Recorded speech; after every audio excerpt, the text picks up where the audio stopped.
radio ain't got a thing on a playlist, so thanks for letting me play this. Hi guys, so today I'm interviewing Jenny Eden Berk, an eating empowerment coach and a very dear friend of mine. I wanted to have her on here today because she's made such a difference in my life and in the lives of so many others. And my goal in this interview and discussion is for those struggling with food, for you guys to know that it is possible to eat normally again, eat the way that we used to as kids when we didn't care about food and just wanted to roll in the grass all day. She's helped me get back to that place, and I just want to share her message with everyone and just show you guys that it's possible to eat normal again. It's possible to be healthy and carefree and actually enjoy food instead of just being in this constant stressed relationship with it. So without further ado, let's get to the interview. Hi, Jenny. Hey, hi. Thank you so much for coming today. I am so excited to have you. I will let you introduce yourself. Hey, hi, I'm Jenny Eden Berk. I live in Boston. I'm a certified eating psychology coach, and I focus on mindful and intuitive eating practices, as well as emotional stress, binge eating, overeating, and that kind of stuff. Also wrote a book on body image. So my book, The Body Image Blueprint, came out in 2017. And I'm really excited because I've actually just got a certificate in culinary nutrition. So I'm integrating what I do with eating psychology and behavioral modification with culinary nutrition and kind of using the food as medicine approach, which is so fun and exciting. I was a client of yours, and you have transformed my life in so many ways. I very much struggled with eating, and I think we all have an idea of what an eating disorder looks like, but eating disorders, there's like a whole spectrum of it. And like mine that I had wasn't, your typical one. So it was just amazing to like actually have someone who like saw me and like didn't just think I was being dramatic, and like how you understood that like food for me, it wasn't just easy. Every minute of the day was spent thinking about food and when my next meal was. And like, I would love to, get into that more about like the binge cycle and why, I don't do that anymore, about like fasting and then binging. And yeah, it's truly amazing, like everything you do. But is there anything else you would like to add or start off with today? Yeah, I just appreciate so much everything that you just shared, because I think it's really true and really important for people to know that there is this spectrum, and that, the word I kind of use more often right now is disordered eating, because there's a lot of gray area, right? You don't have to necessarily label somebody and say, well, you have an eating disorder, or when it's really just sort of unbalanced eating in a way. And something you just said which is really interesting, is that when it becomes a preoccupation, or when it becomes something that like invade your brain space and doesn't allow for you to do everything else that you're meant to do in life, that's when it can become more troublesome and more of like an issue. So I'm just glad that you brought that up. Yeah, and it's tough because it's not one of those things that people see. And eating disorders manifest in so many different ways, and you don't need to be super, super skinny or super overweight to have it, or just even the disordered eating patterns. And it's crazy because like we talked about this a lot in our sessions, like babies know how to do this from the time they're born. Like they cry when they're hungry, they stop when they're full. And like, when do you think society, or like we forgot how to do that? Like when did we stop just eating? No, it's a great question, because I think a lot of us sort of wonder, like, how did this happen? Like, like you said, like babies just, you can like literally try to force a baby to eat and they'll turn their heads and they'll throw the spoon on the floor. They're like, no, I'm done, but for adults and teens and even preteens, sometimes it's hard to even recognize hunger cues, and we're so often able to like override those cues. And I think when that happens, that's when it becomes a problem, because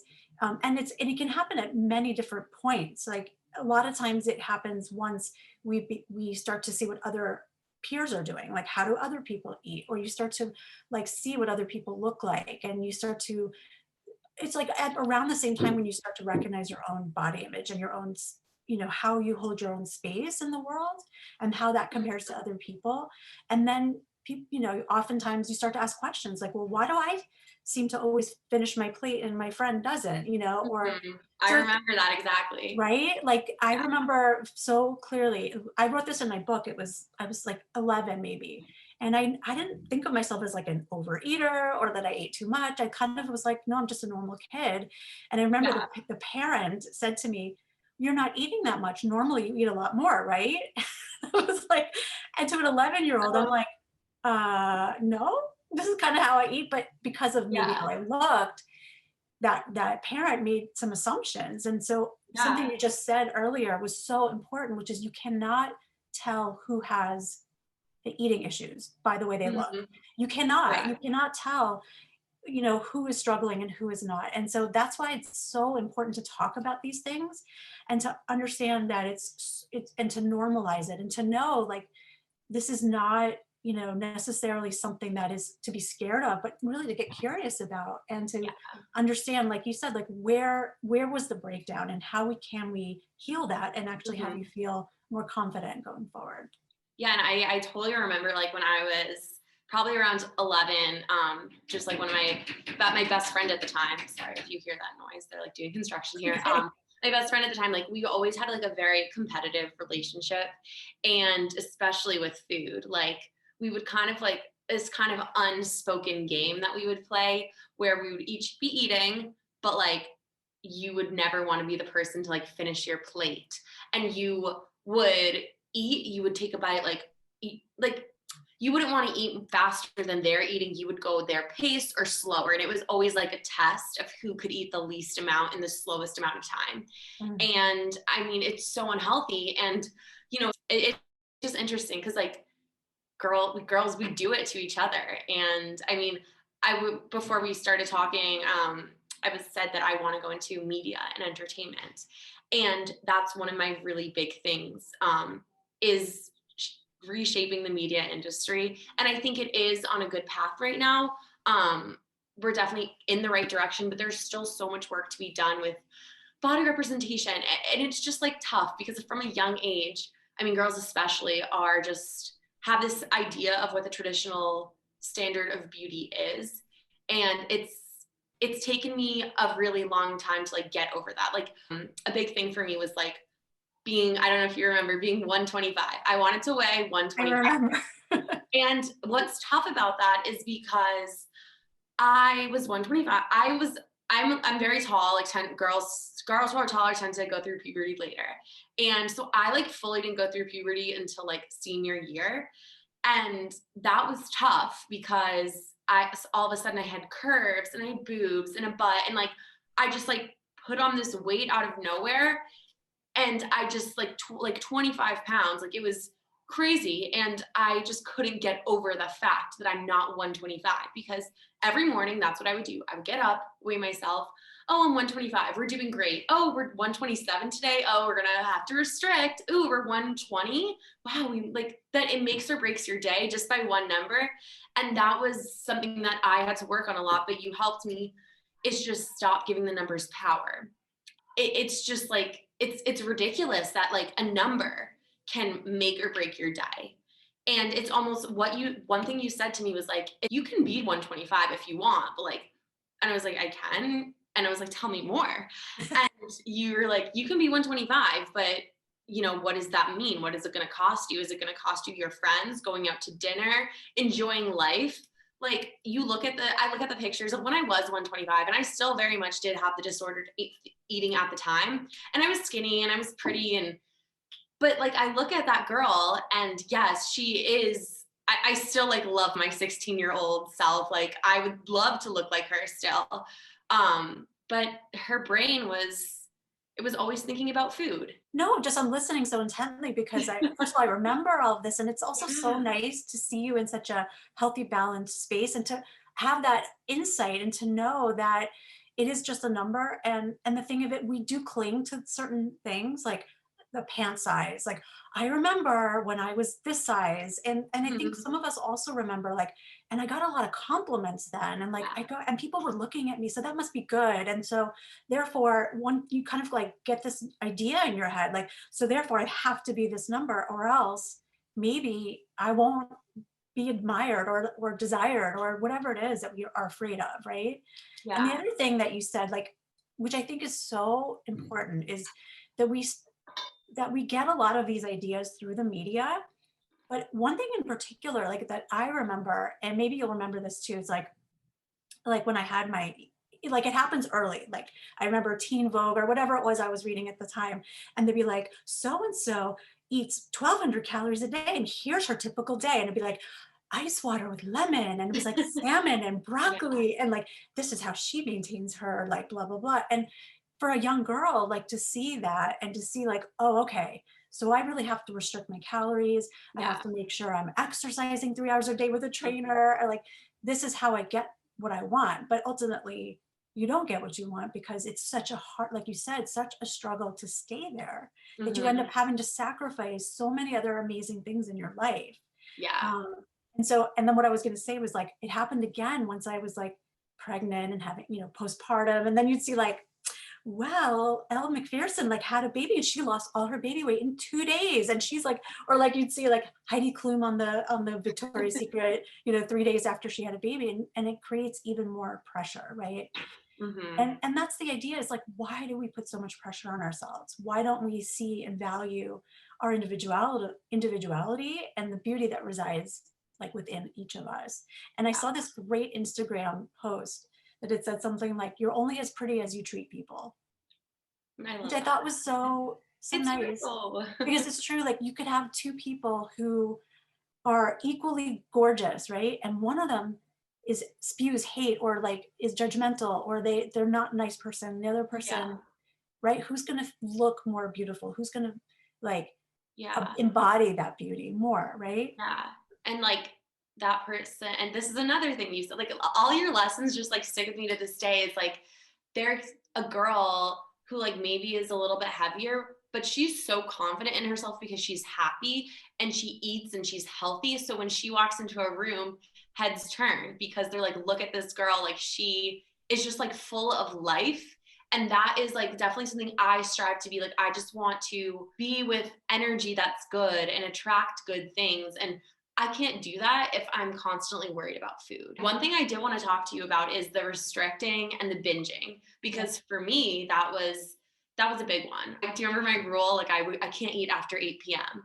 And they're like, nope, we're getting rid of the rules. And I'm like, no, but Jenny, I can't. Like, we can't do that because you gain more weight at night.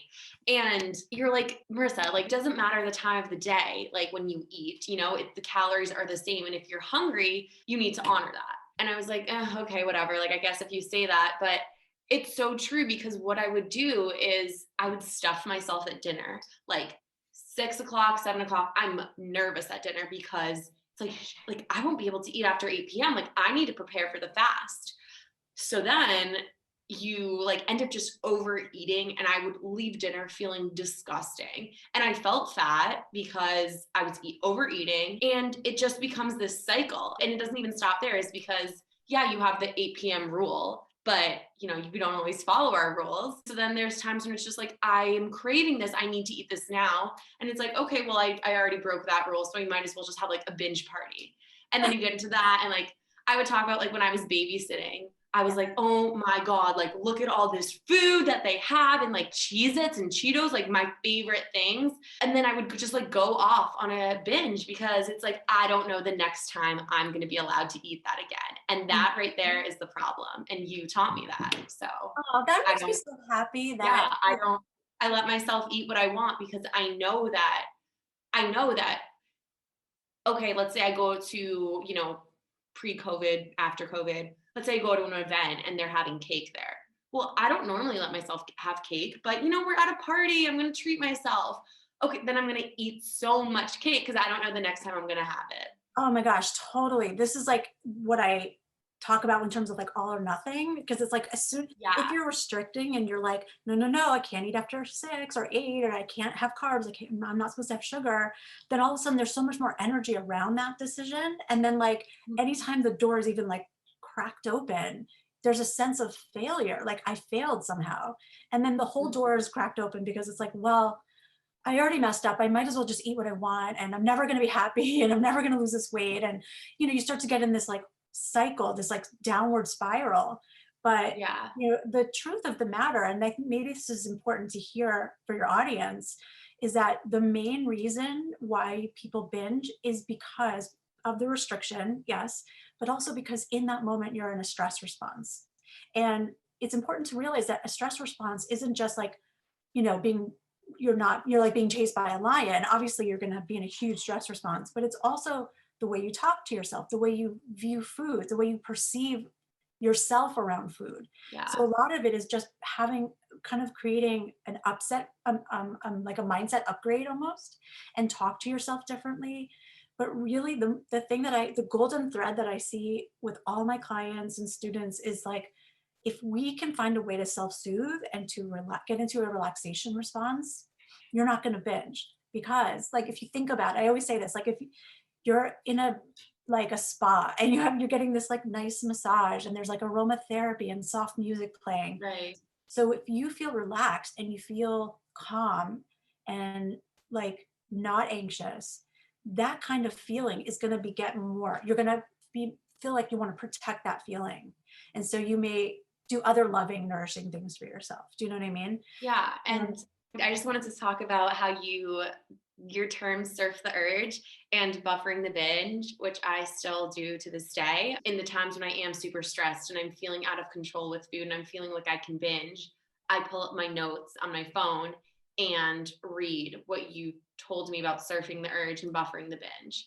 So I would love for you to share with my Yeah. audience what that Yeah, means. I'd love to share that. So surfing, it's all under this backdrop of like, if we can find a way to calm the nervous system down while you're in the middle of like a compulsive eating moment, like, that feeling. It's like, it's like kind of bubbling up.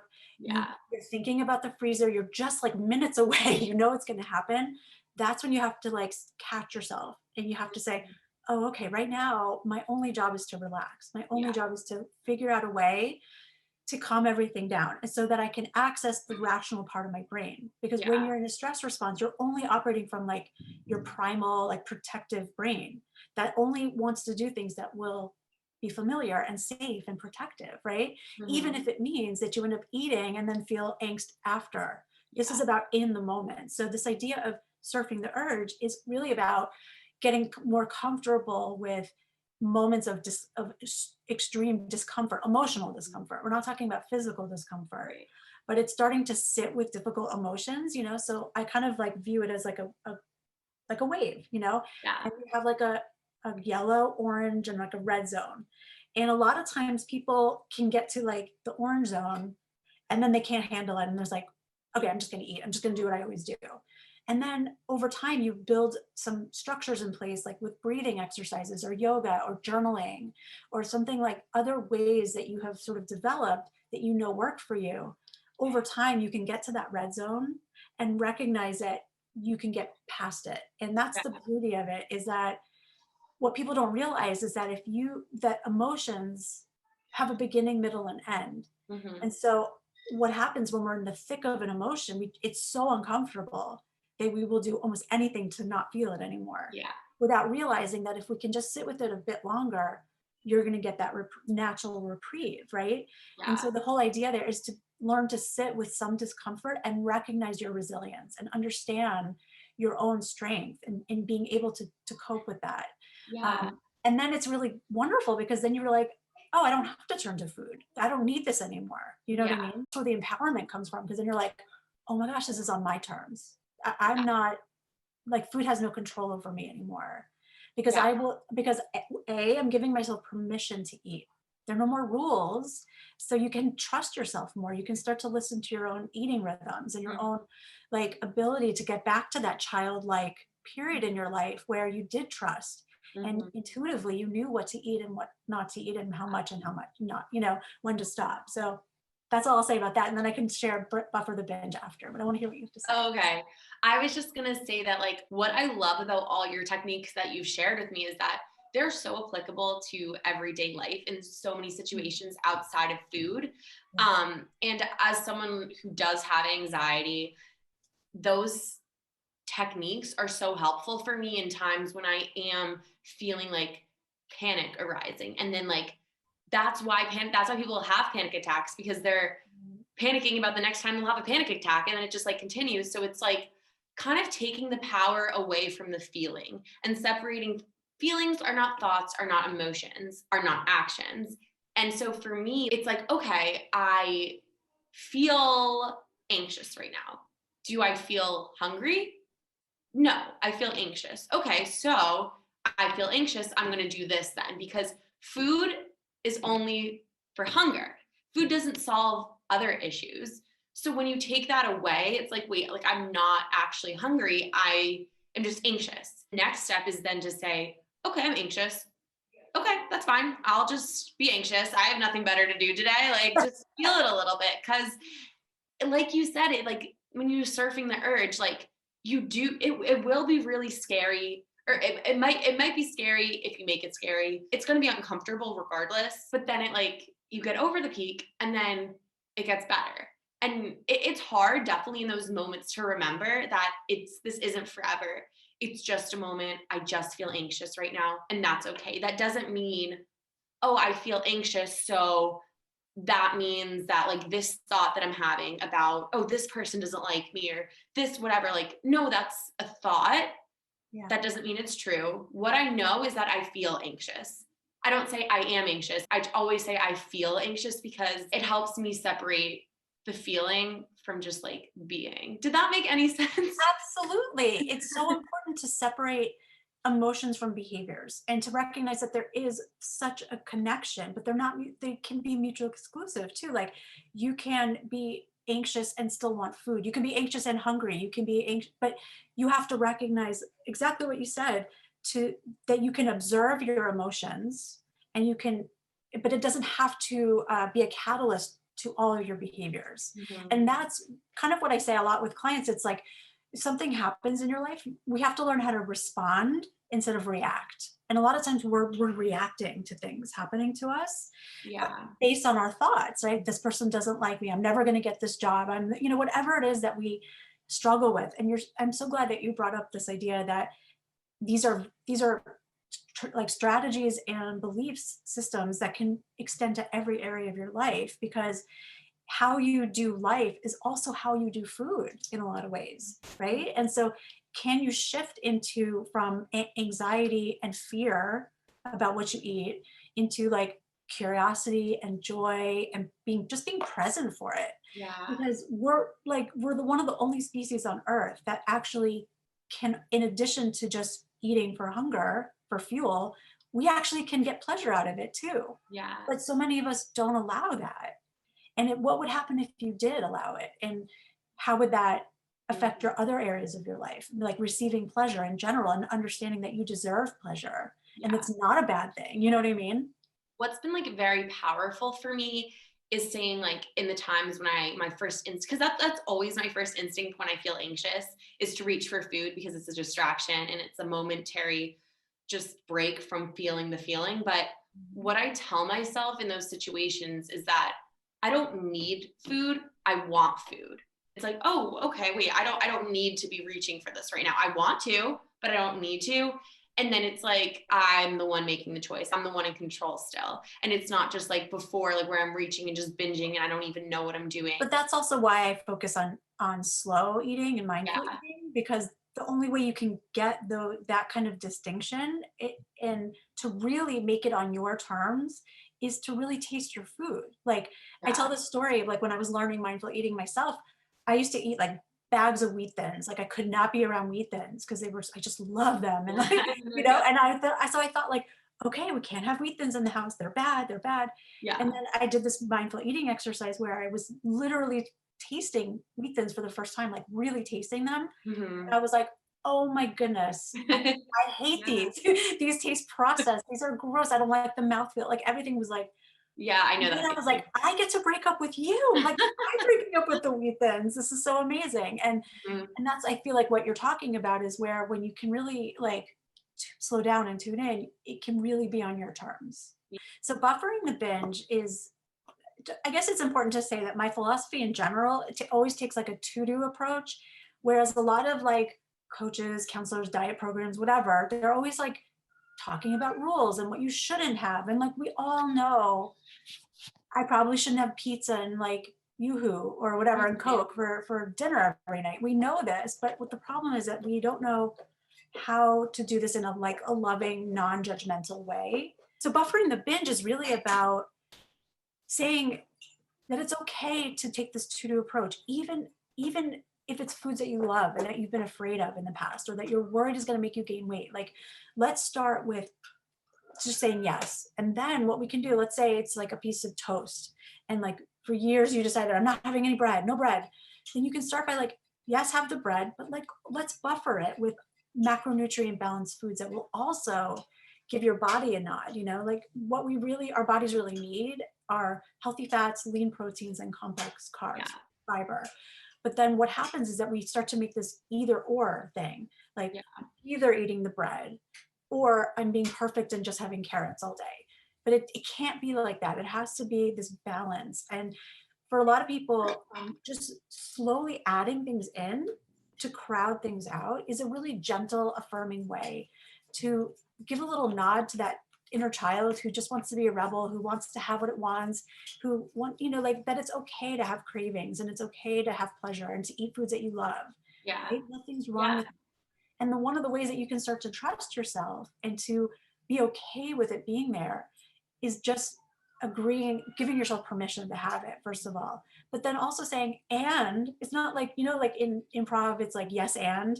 Yeah. So that's what it is. It's like, yes, and let's have some avocado. Let's have, a nice healthy protein with this. Let's have some fiber with this so that it's everything you want it to be. Yeah. People who kind of learn intuitive and mindful eating start to make those choices really naturally. And then all of a sudden, the foods that you had so much angst about and that was really triggering, all of a sudden just becomes ho-hum. It's the most amazing thing. You're just like, I'll have that if I want, or if I don't, I won't.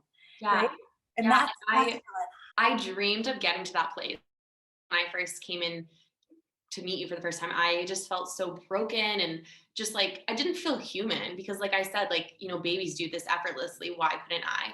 And I just wanted to get to the point where like I didn't have to like worry about food in the sense that like I didn't have to worry about finishing my plate because I would always finish my plate because I didn't know the next time I would be eating again. Or if I had a granola bar in my backpack all day, the granola bar would just be burning in my backpack because I just wanted it so badly.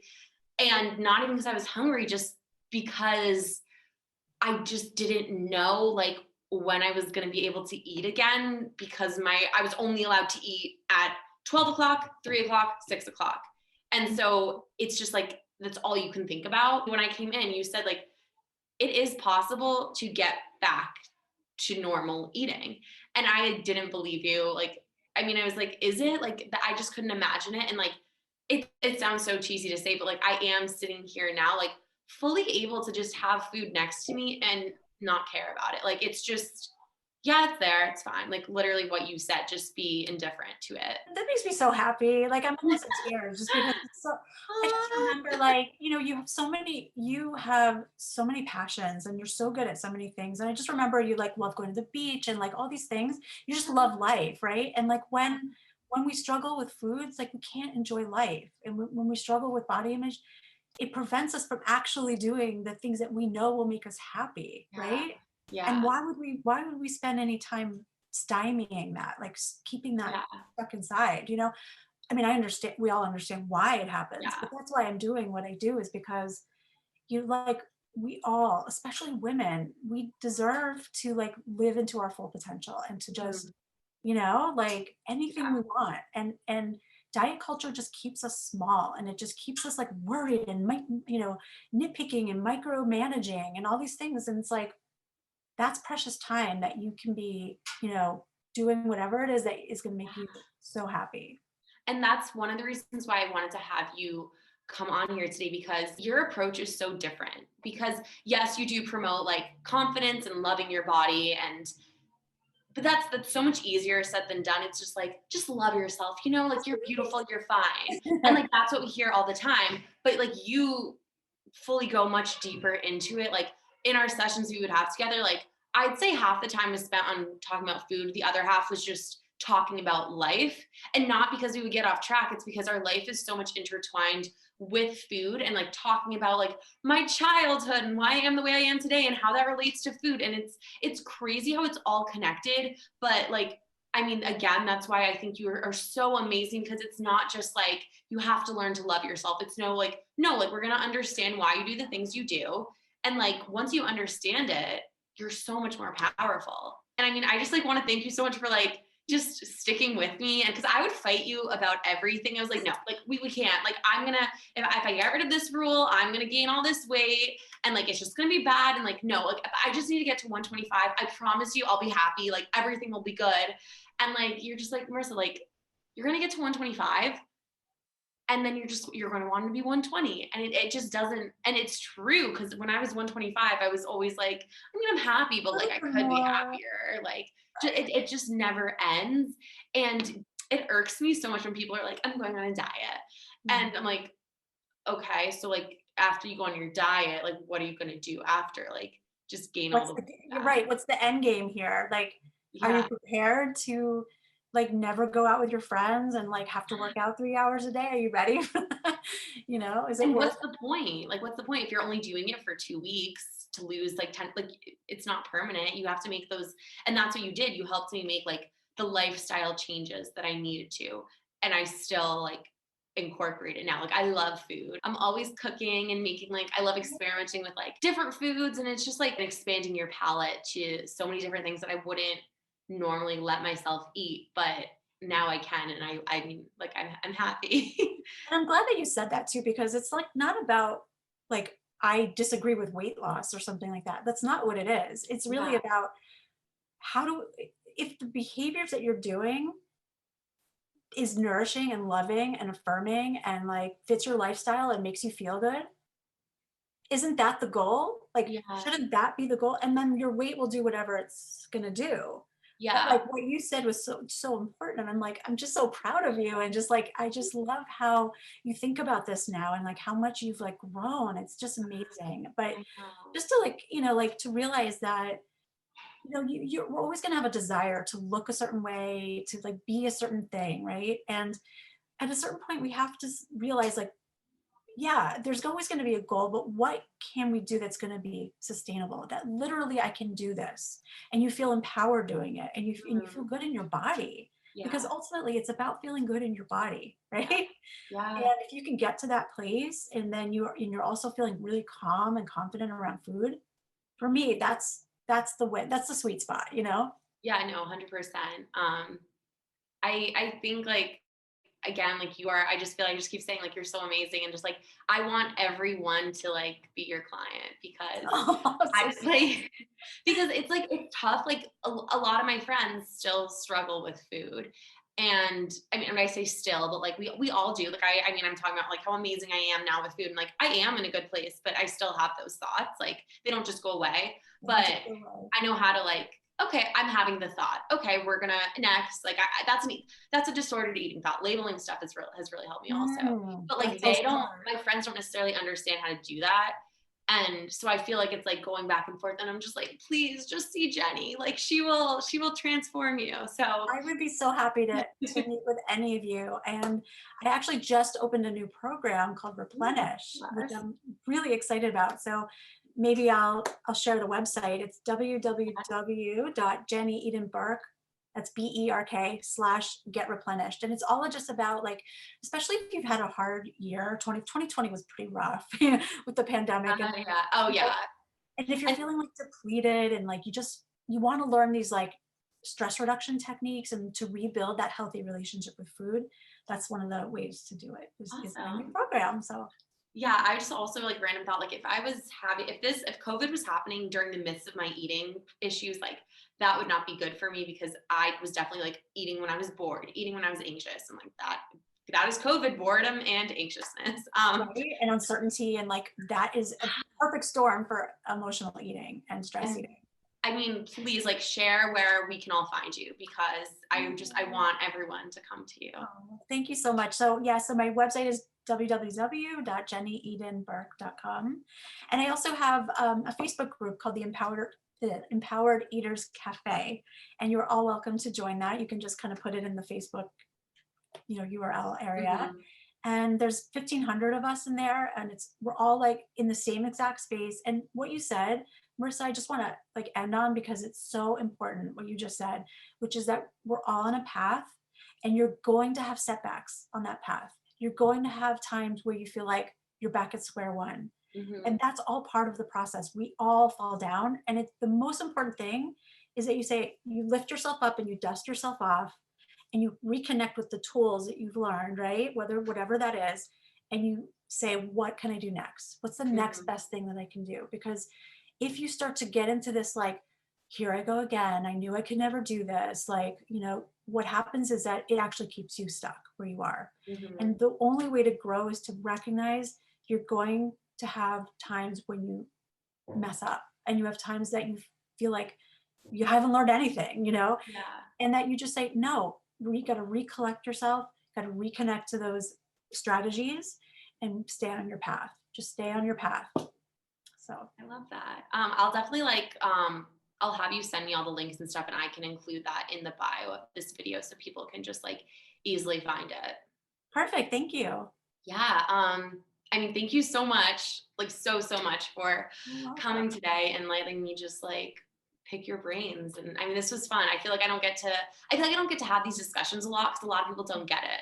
So it's fun to. This is so fun. I could talk about this all day. Oh, I know. That's why I was like, okay, I need to cut it off, because you have stuff to do, and I just could talk all day about this, because it's like when you get into it, it's fascinating, right? Changing. Yeah. I just want to like transform everyone. Well, what you're doing is fantastic. And I think I'm so glad, because you're really amplifying this really important topic, right? And especially for college age students who are, maybe leaving their homes for the first time, and like into completely new food situations, and like all this pressure at school, and like building relationships with people, and, to figure out how you're going to feed yourself is hard. And so it's okay to ask for help in that area, Yeah, no, it's definitely, it's okay to ask for help. That's something I'm still trying to learn today, but thank you again for coming. I'm going to end before I keep talking, because that's what I do. Thank you so much for having me. Thank you. Definitely keep me updated with everything. And I'm so excited to see what's next for you and your coaching business. All right, I will talk to you later. Got a sound, been around, and they doubted me still. I used to be the kid in college that was busy with music, but fuck it, I didn't graduate, dog, and look what I'm doing.